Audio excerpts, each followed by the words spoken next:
Hi అండి. ఏ story నచ్చితే subscribe చేసుకోవడం మర్చిపోవద్దు. చావనైనా చేస్తాను కానీ, మీకు మాత్రం చచ్చినా వంట చేయను. రామ్ చిన్నగా నవ్వుతూ, ఎందుకు చేయవు? మిమ్మల్ని ఒకటి అడగనా? ఏంటి అంటూ సిగరెట్ వెలిగించుకొని సీత వైపు చూశాడు.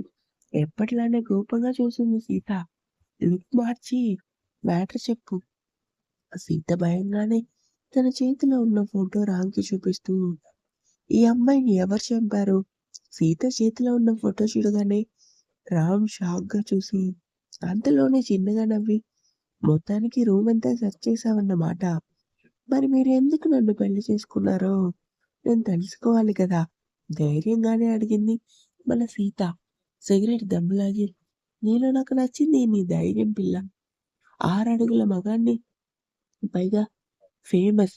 వద్దులే, మన కోసం మనం డబ్బు కొనుక్కుంటే బాగుండదు. అది ఫ్యాన్స్ చెప్పాలి. ఇప్పుడు నీ మనసులో చాలా క్వెషన్స్ ఉన్నాయా? అవునా? ఆ! ఆన్సర్ షీట్ మీ బావ దగ్గరే ఉంది. ఈ క్వెషన్‌కి తనే ఆన్సర్ షీట్ ఇస్తాడు. నీకన్నీ తెలిసి ఎందుకు నాకు చెప్పడం లేదు? వెనకే ఉన్న కబోర్డ్‌కి జారబడి ముక్కాలు దగ్గర తీసుకొని ఆమె ముక్కాలపై సిగరెట్ చేతిని పెట్టి సీత వైపు చూసి, తెలుసుకొని ఏం చేస్తావు? నాకు తెలుసుకోవాలనుంది. తడబడుతూ తలదించుకుంది సీత. ముందు నీకు తెలిసింది చెప్పు. ఫోటో చేతిలో ఉంది అంటే నాకు తెలిసి కొంచెమైనా ఇన్ఫర్మేషన్ తెలిసే ఉంటుంది.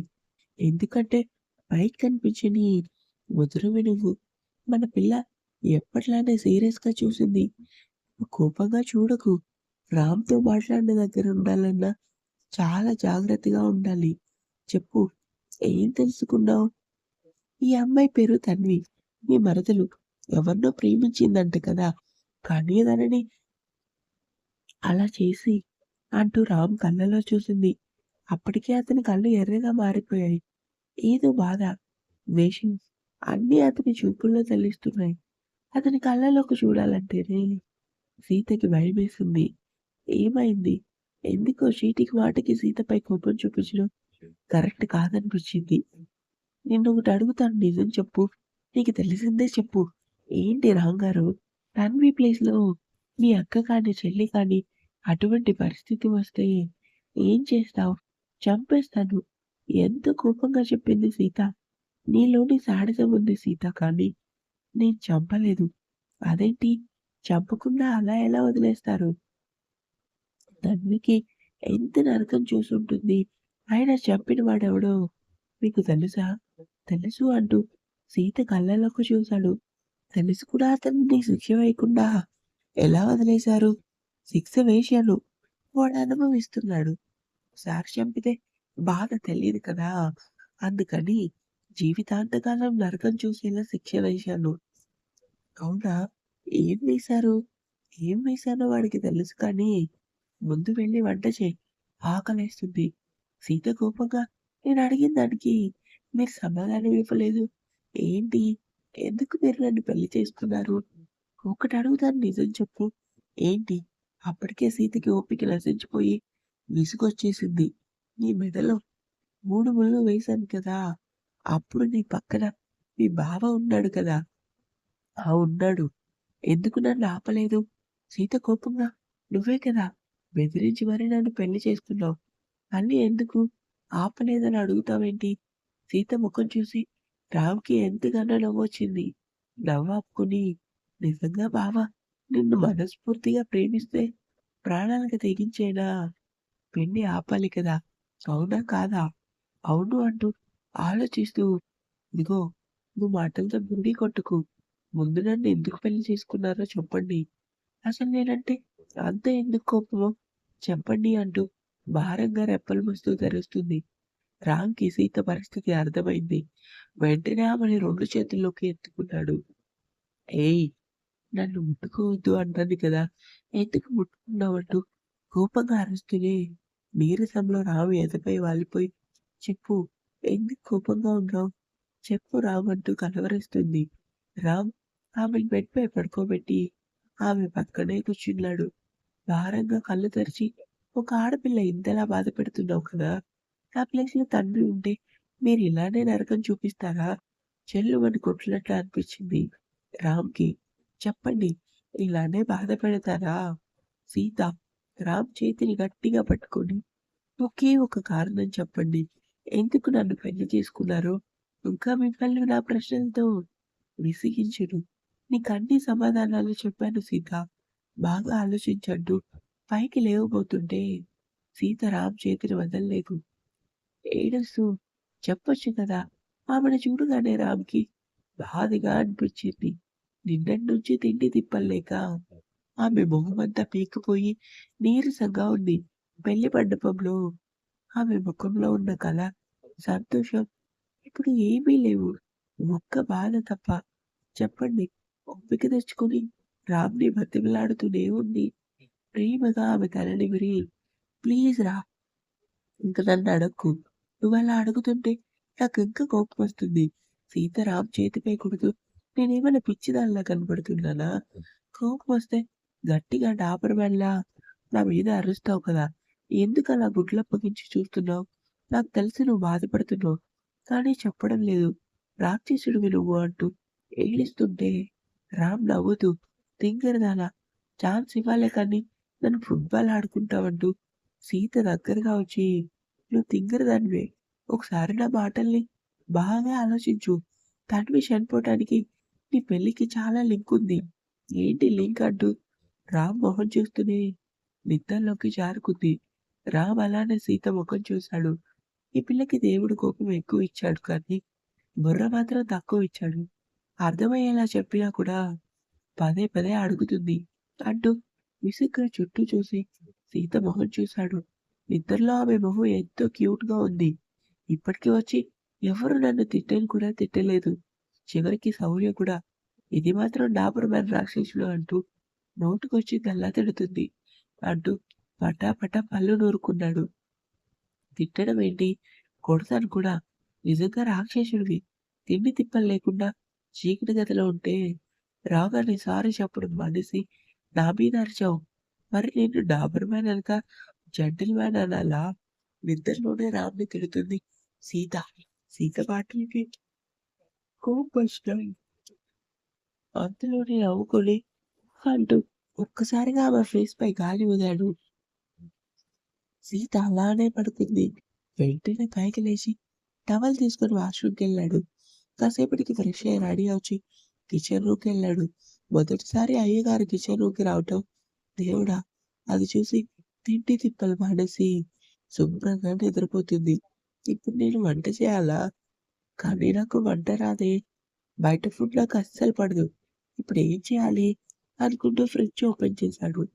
అందులో దోసల పిండి కనిపించడంతో ఏం చేయాలో అర్థం కాక వెంటనే శౌర్యకి కాల్ చేశాడు. ల్యాప్‌టాప్‌లో ఆఫీస్ వర్క్ చేసుకుంటున్న శౌర్య, రామ్ ఫోన్ రాగానే లిఫ్ట్ చేసి, చెప్పరా, ఏమైంది? ఈ టైంలో ఫోన్ చేశావు? నీకో ఫోటో పంపాను. అది ఎలా యూజ్ చేయాలో చెప్పు. యూజ్ చేయడం ఏంట్రా అని శౌర్య వాట్సాప్ ఓపెన్ చేసి, అది పిండిరా. అవునా? ఏం పిండి? పల్చగా ఉందా? అవును. అయితే దోసల పిండి. అయినా పిండి ఫోటో పంపావేంట్రా? ఏం చేయను? ఆ పిల్ల తిండి తిప్పలు మానేసి శుభ్రంగా పడుకుంది. పైగా వంట కూడా చేయలేదు. నాకేమో ఆకలేస్తుంది. ఇప్పుడు ఈ దోసలు ఎలా వేయాలి? అంటే నువ్వు కిచెన్ రూమ్‌కొచ్చావా? నీ అబ్బా! కిచెన్ రూమ్‌లో ఉండగా పబ్‌లో ఉండి నీకు దోసల పిండి ఫోటో పంపించాలా? ముందు చెప్పరా బాబు! ఆ పిల్లకేంటో కానీ నాకు మాత్రం టార్చర్ కనిపిస్తుంది. నీకిలానే ఉండాలని చేసుకున్నావు కదా! అనుభవించు. హేయ్! నీ గోల ఆపురా బాబు! నాకు ఆకలేస్తుంది. ఎలా వేయాలో చెప్పు. శౌర్య బాధపడ్డాడు. పెడితేనే కడుపు నిండా తింటాడు. ఎందుకు వీడికి ఈ కష్టాలు? వాళ్ళ పిన్ని మాటలు వినే జీవితాన్ని ఇలా చేసుకున్నాడు. రేయ్ చెప్పరా బాబు! చెప్తానురా అంటూ శౌర్య దోసలు ఎలా వేయాలో చెప్తుంటే రామ్ అలానే దోసలు వేస్తూ దగ్గుతున్నాడు. శౌర్యకి తెలుసు రామ్‌కి ఎందుకు దగ్గుతున్నాడు. రేయ్! నీకసలే ఫుల్ జలుబు చేసింది. స్టవ్ దగ్గర లే. చిత్రని పిలువు. తను లేదురా. తన్వి ఇంటికెళ్ళింది. 8 అయితే ఉండదు అంటూ ఆనియన్ కట్ చేస్తూ ప్రీతిని వాలకం చూస్తుంటే రేపు కూడా నన్ను పస్తులు పెడుతుందేమో. రేపు నువ్వు నాకు బాక్స్ తెచ్చేయి. దాని బదులు యూట్యూబ్ చూసి వంట నేర్చుకోరా సామోయ్! నా వల్ల కాదురా సామి అంటూ పౌచ్ బా ఏంట్రా వేలు తెగింది అంటూ రామ్ బాధగా మూలిగాడు. శౌర్య కంట్లో నీళ్ళు తిరిగి రేయ్ బావా! ఏం కాలేదు కదా అంటాడు. ఎలా చేస్తారా బాబు ఆడవాళ్ళు వంటలు అంటూ చేతిని ట్యాప్ దగ్గర పెట్టాడు. ఎందుకురా నీకీ తిప్పలు? మరి ఆకలేస్తే ఏం చేయను అంటూ ప్లేట్‌లో దోసలేసుకొని చట్నీ ఏసుకొని సరే ఉంటానంటాడు. ముందు చేతికి ఆయింట్‌మెంట్ రాయి. సరే అంటూ కాల్ కట్ చేసి కిచెన్ రూమ్ నుంచి బయటికొచ్చాడు. అంతలోనే సీత గుర్తొచ్చి నా ప్రాణానికి ఇదొక్కటి ఉంది కదా! దీనికిప్పుడు తిండి పెట్టాలి. లేదంటే దాని మామయ్య కంటే ముందు ఇది పైకి పోయేలా ఉంది అంటూ మరో ప్లేట్‌లో దోసలేసి, చట్నీ వేసి తన రూమ్‌కెళ్ళాడు. ప్లేట్ పక్కన పెట్టి సీత, సీత అని పిలుస్తాడు. బాగా నీరసంగా ఉందేమో హదమర్చి నిద్రపోతుంది సీత. ఇలా కాదని ఆమెపై వాటర్ చల్లాడు. సీత భారంగా కనురెప్పలు తెరిచి ప్లీజ్ రావ్ నాకు ఓపిక లేదు. నేను ఏ పని చేయలేనంటూ మూలుగుతుంటే రామ్ కోపంగా ఏయ్! కొట్టానంటే మొహం పచ్చడైపోద్ది. మూసుకొని పైకి లే అంటూ అరిచాడు. రామ్ మాటలకి భయపడి ఒక్కసారిగా పైకి లేచింది. నేనేం చేశానని మళ్ళీ అరుస్తున్నావు? ఏయ్! చీటికి మాటికి ఏడవకు. నాకసలే చిరాకు. అయినా పొద్దున్నుంచి ఎవడు తినొద్దన్నాడే? మీ మావయ్య కోసం ఉపవాసమా? సీత కోపంగా నీ అంత శాడిస్ట్ ఎవ్వరు ఉండరు. పడుకుంటున్నారు లేపి మరీ తిడుతున్నావు. ఆపు ఇంక. నువ్వు నీ అంటూ బూతులాపి సీత చేతిలో ప్లేట్ పెట్టి తిను అంటాడు. దోసెల వంక రామ్ వంక మార్చి మార్చి చూసింది. ఏంటా చూపు? తినకపోతే పైకి పోతావంటూ రామ్ కసిరేసరికి సీత ఏడుస్తూ దోస తింటావు మొదలుపెట్టింది. రామ్ మరో ప్లేట్ తీసుకొని దోస ముక్క నోట్లో పెట్టుకొని సీతకేసి చూశాడు. కర్ణప్రాంతం వచ్చినట్లు తిండి ఎప్పుడు దొరకనట్లు దోసల మీద దాడి చేసింది. రామ్ తినకుండా ఆశ్చర్యపోయి సీత వైపు భయంగా చూశాడు. సీత ఏడుస్తూ నోట్లో ఒకదాని తర్వాత ఒకటి దోస కుప్పుకుంటుంది. ఆమె తిండి చూసిన రామ్‌కి నిజంగానే మతిపోయింది. వేసిన 3 దోసలు తినేసి చట్నీ నాకుతూ రామ్ వైపు చూసింది. ప్లేట్ కూడా తినేసేలా ఉందనుకోని ఇంకా కావాలా? ఆ! అంటూ బుద్ధిగా తలూపింది. సీత తన ప్లేట్‌లో ఒక దోస వేసి సీతకు కొంచెం దూరంగా కూర్చున్నాడు. తినకుండా నేను దాన్నే చూస్తే మిగిలిన ఒక్క దోస కూడా ఇదే మింగేస్తుందనుకోని తిని వాటర్ తాగాడు. సీత తిని ఇవి ఎవరు వేశారు దోసలు? ఏం బాలేదా? నాకసలు దోస అంటే ఇష్టం ఉండదు. కానీ ఇవి చాలా బావున్నాయి. అందుకే 4 తిన్నా అంటూ ఆశ్చర్యంగా చెప్పింది సీత. ఆ మాటకి రామ్ ఎంతకన్నా మనసులో కుంగిపోయాడు కానీ పైకి మాత్రం కోపంగా తిన్నావు కదా! మూసుకొని కిచెన్ రూమ్ క్లీన్ చేసి పాలు తాగి పడుకో. కిచెన్ రూమ్ క్లీన్ చేయడం ఏంటి? చిత్ర క్లీన్ చేసి ఎళ్ళింది కదా! నీకిప్పుడు తిండి పెట్టింది ఎవరే? మీరు. అంటే దోసలేసింది మీరా? రామ్ ఎప్పట్లానే సీరియస్ లుక్ ఇచ్చాడు. రేపు కూడా వేస్తారా దోసలు? చాలా బావున్నాయి. నోటి మాట ఆపుకోలేక వాగేసింది. సీతారాం ఒక్కసారిగా పైకి లేచాడు. అతను లేచిన ఫోర్స్‌కి సీత భయంగా గోడకి అతుక్కుపోయింది. క్షమించండి. సీతను ఎటూ కదలకుండా తన 2 చేతులతో లాక్ చేసి ఎలా కనబడుతున్నానే నీ కంటికి? నువ్వేం చెప్పినా తోకాడిస్తూ చేస్తాను కదా! కిచెన్ రూమ్ క్లీన్ చెయ్యి. మాప్ పెట్టు. నా బట్టలు నీట్‌గా ఐరన్ చేసి మడత పెట్టి కబోర్డ్‌లో పెట్టు. అలానే నాకు పాలు తీసుకురా. అర్థమైందా? ఫస్ట్ క్లాస్ స్టూడెంట్‌లా బుద్ధిగా తలూపి వద్దు. మీరేం కోప్పడకండి. నేను అన్ని పనులు చేస్తాను కానీ మిమ్మల్ని ఒకటి అడగనా? ఏంటి అంటూ సీత కళ్ళలోకి చూశాడు. ఉదయం నన్ను గుడికి తీసుకెళ్ళరా? ప్లీజ్ మీకు దండం పెడతాను. ప్రతిరోజు గుడికెళ్ళడం నాకు అలవాటంటూ ఏడుస్తూ చెప్తుంటే నేనేమన్నానని? ఆ ఏడుపు టక్కున ఏడుపాపి మళ్ళీ అరుస్తారని భయమేసింది. ఆలోచిస్తాను కానీ ముందు ఇది చెప్పు. ఏంటి? నేనెవరిని? రామ్‌ని. యాటిట్యూడ్ చూపించావంటే వాచిపోద్ది. ముందు చెప్పు. నేనెవరిని? సీత కోపంగా నా భర్తవి. భర్తకి వంట ఎవరు చేస్తారే? సీత కోపంగా దబాయించుకొని నాకు తెలుసు. రేపటి నుంచి నేనే వండుతాను. ఇప్పుడు క్లాసొద్దు. చికెన్ కిచెన్ రూమ్ క్లీన్ చేయాలి అంటూ రామ్‌ని వెనక్కి నెట్టి వాళ్ళు తిన్న ప్లేట్ తీసుకొని కిచెన్ రూమ్‌కి వెళ్ళింది. కడుపులో 4 దోసలేసేసరికి చిందులు బానే వేస్తుందని బెడ్ మీదకి దూకాడు. కిచెన్ రూమ్‌కి వచ్చిన సీత కిచెన్ రూమ్ చూసి షాక్ అయింది. బాబోయ్!